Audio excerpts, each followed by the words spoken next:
What's going on, my Astro family? Welcome to your weekly horoscope overview and reading for the week of September 8th through September 14th, 2024. We got a lot of astrological happenings in the sky, and I'm going to speak generally about how those energies are affecting all of us, and then I'll talk more about how it's going to affect each sign after I give you the rundown of what's actually happening, so you can make more of it to make the transformations and the shifts that you need. Okay, so let's start with the key planetary alignments. First, we have the Sun opposing Saturn. And with this aspect, you might feel like you're losing a little bit of your confidence because of negative thinking, which it's leading to moments of self-doubt. Unfortunately, this is the effect of Saturn. So we just have to work through it. You will definitely feel like progress is slowed by the challenges of these negative thoughts. There's going to be some delays, and that's going to be a little bit confusing. Okay, but this period is encouraging us to go within and to have some self-reflection, so we can take responsibility with regards to what's going on in our lives. And that self-reflection is going to lead to the personal growth that is meant to put us on the path of, despite the restrictive energy that Saturn is bringing. Next, we're going to have Mercury quincunx Neptune. Now, just really quickly, if you don't understand what a quincunx is, that is when you have signs that are 150 degrees apart and they just don't speak the same language. They don't understand each other. So, just imagine if you are trying to get directions from someone and you stop and ask them a question, but they speak a completely different language from you. They don't understand what you're asking, and you don't understand what they're saying to you. And so you have to figure out how to translate so you can speak to one another, so you can communicate with one another. That's what goes on with a quincunx. And the reason why that is because the modalities and the element of the signs that the aspect is happening with, they just are different. The energies are different. So the modality really deals with the energy that the sign has. So the modality deals with whether the sign is fixed. Fixed signs wants to keep things the same. They want to maintain the status quo. Cardinal signs, they want to start anew. Their job is to bring new fresh life into our atmosphere. And then we have the mutable signs, which brings forth transformation. They transform the existing structures. And so when those signs don't really gel with the element of the sign, the elements are fire, earth, air, and water.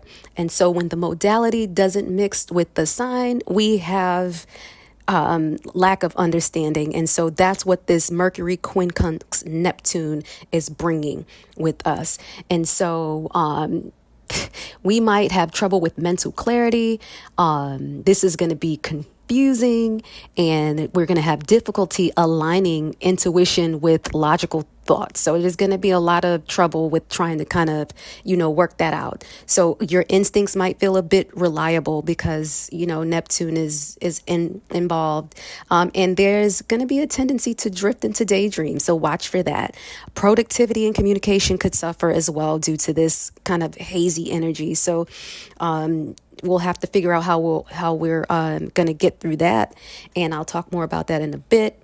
We're also having Mercury quincunx Pluto, so conversations and anything that we say, any type of exchange of words with another, that might stir up some intense reactions and power struggles. So we just want to watch what we say to people. We don't want to, be having our words cause arguments and misunderstandings, but it might be inevitable because of the energy that's happening here. So also reassessing past choices or adjusting current plans could be beneficial as second guessing is coming now. So that's a positive of it. If you're second guessing something, you might just take a second look at it and see where you can do things differently. We also have Venus this week quincunxing Saturn. This is going to deal with emotional sensitivity. So emotional sensitivity will increase, but the source of the feelings just may not be clear. You might not know where this sensitivity is coming from. It's expressing affection or engaging socially, that can kind of feel awkward or forced. So if you feel that, kind of step back a bit. Yeah, it's naturally going to create some emotional distance, but it will pass. There's going to be a tendency to hesitate in relationships, causing feelings of, isolation. Unfortunately, Saturn, quincunxing Venus, it's going to be a little awkward. Later on, we're going to have Mercury sextile Mars, right? The sextile is a easier energy. We have, situations where opportunities are presented to us, but we have to make the most of those opportunities. So really with this sextile, you're going to be asking yourself, how am I going to seize the opportunity that is presenting, or what do I need to do to behold the opportunity that's in front of me? Because you have to put forth energy with the sextile. And so with this Mercury sextile in Mars, mental energy is sharp. It's going to enable quick decisions and good communication. There's going to be a natural enthusiasm for sharing ideas through this energy. It's going to be turning your thoughts into actionable plans. So you will be able to take action. Productivity is going to be high during this time, and tasks will be handled. The things you got to do is going to be handled with ease because of the energy of the sextile. Later on, we're going to have the Sun square Jupiter. Now, with squares bring on full-on battles, tension, struggle, and conflict. But the point is you need to find a solution so that you can, end up at a better place than after figuring out what the solutions are going to be. Also, squares ask you to find your strength, right? How do you best use this energy to solve the problem or the challenges that's being put before you, right? You want to ask yourself, who do you want to be, or who will you be when this challenge is over, right? How is this challenge teaching you to dig deep and to find your strength? That's why, squares are hard, but they make us who we are. So embrace this energy, right? And with the Sun squaring Jupiter, there's going to be a sense of dissatisfaction and restlessness that may arise. But, it's prompting you to desire more and to find your strength and take the action to be who you want to be and to have the outcome that you want when the challenge is over. There is a risk of overreacting and creating inflated expectations. So just be aware of that. Your optimism, ultimately is going to be high with Jupiter there, right? And the moods may be a bit unstable because Jupiter is blowing it out of proportion, but the energy can feel creative. So use it wisely, right? Find your strength and overcome. That's the point. Now, guys, I want to quickly go over what's happening with the moon, because the moon greatly affects our emotions, or it can affect our emotions. And if we know what's going on, we can make the most of these influences. So the moon's transit is going to be transiting through different zodiac or different signs throughout the week. Each sign the moon passes through is going to bring its own unique energy that's going to impact us significantly. It's going to impact our relationship. It's going to impact our interactions with folks. So you want to be abreast of what's going on. The moon stays in each sign for about 2.5 days. So understanding the order of the transitions can actually help us, prepare for the emotional landscape that we're going to be walking into for the week. And so this week, the moon is moving through Scorpio, Sagittarius, Capricorn, and Aquarius. Okay. And so when the moon is in Scorpio, our emotions are deep and intense, driving a desire to explore the underlying truth of, situations that we're in the midst of. And so there's a strong pull towards introspection with this transit, and it's making it a powerful time for personal transformations and shedding old emotional baggage. So feelings of progressiveness or suspicions may also arise. So it's essential to avoid any manipulative behaviors or obsessive thoughts at this time. So you're warned, right? The best activity, you want to manage your finances during this time, engage in deep self-reflection or research. You want to work on personal transformation or psychological healing. That's great with this energy. This energy is great for that. The moon in Sagittarius is going to bring a sense of optimism and adventure, pushing you to seek new experiences and explore different perspectives. All right. It's going to shift the focus away from the details and the desire to look at the broader picture will become strong at this time. Spontaneity is the key here, and there's going to be a tendency to act on impulse rather than on plan. So watch out for that. There may be a risk of overextending yourself or exaggerating situations. So it's important to stay grounded during this time. The best activities at this time is going to be traveling, embarking on new adventures, engaging in physical activities or sports, learning new things or pursuing higher education. Taking part in spontaneous, exciting ventures is also good at this time. And so when the moon is in Capricorn, the need for structure and discipline is going to become more apparent, and that's going to push you to focus on long-term goals and responsibilities. Time management becomes a priority, and there's a strong desire to work towards tangible results at this time. The energy feels serious and goal-oriented when the moon is in Capricorn, and that makes this a good time for productivity. Though emotions may feel a little bit restrained, right? This period can also feel a bit heavy, but it provides a strong foundation for success overall. The best activities during this time is going to be working on career goals, long-term projects, organizing practical tasks, or making long-term investments, planning and structuring business ventures or personal goals is all good when the moon is in Cap. When the moon is in Aquarius, a desire for freedom and innovation takes over.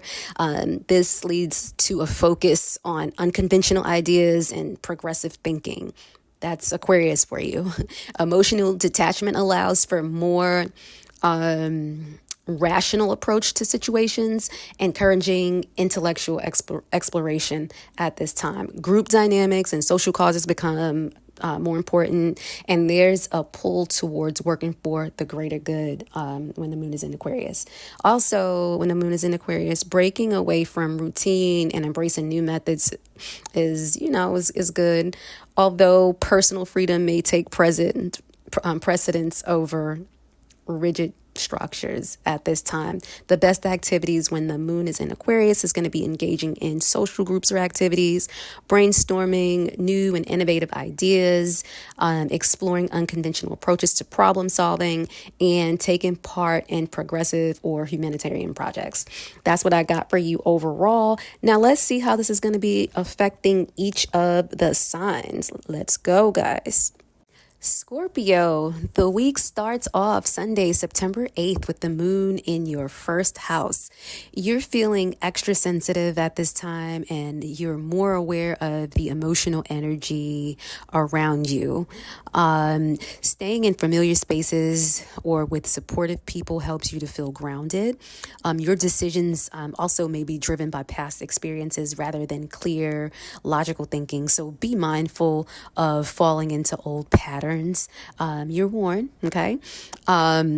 Mercury will sextile your sign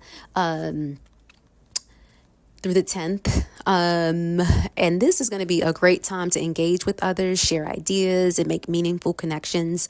Expect opportunities to meet new people or reconnect with others in ways that could lead to learning or growth in some way. Conversations do flow smoothly, and any discussions you initiate are likely to be productive and insightful. At this time, when the moon is in your 11th house, you find yourself drawn to group activities and social gatherings, whether through work or personal interest. So with this energy, collaborating with others who share similar goals or passions will inspire you to be more involved. It's going to be a good time to build connections with those who share your ideals, whether through clubs, organizations, or casual meetups. So like-minded people is given energy at this time. The moon will cross into your second house in the midweek. And this is going to inspire you to take care of your possessions and organize your space. That's going to give you a sense of control, safety, and peace of mind when this energy comes through. You may be tempted, though, when the energy or when the moon goes into your second house to spend money impulsively on things that might appeal your emotions rather than your practical needs. So watch for your spending habits, because when the moon hits the second house, compulsive or emotional shopping activities is front and center. So just be aware of that energy if you feel the urge to spend. The moon will move to the third house and sextile your ascendant or sextile your sign. And that's going to put you in the mood to seek comfort from the familiar people or places, whether it's old friends or just, even just looking at pictures that spark nostalgia. That's going to give you a sense of security. So you might be drawn to nostalgic activities and places. So be ready for that energy. That's not a bad thing. That could help you find emotional balance. At some point this week. Your conversations when the moon is in the third house are likely to be guided by your feelings, and you'll seek out emotional connections with those you talk to. Your past might color your thoughts with this energy, so try to stay aware of how past experiences could be influencing your present day interactions or opportunities that's before you during this time.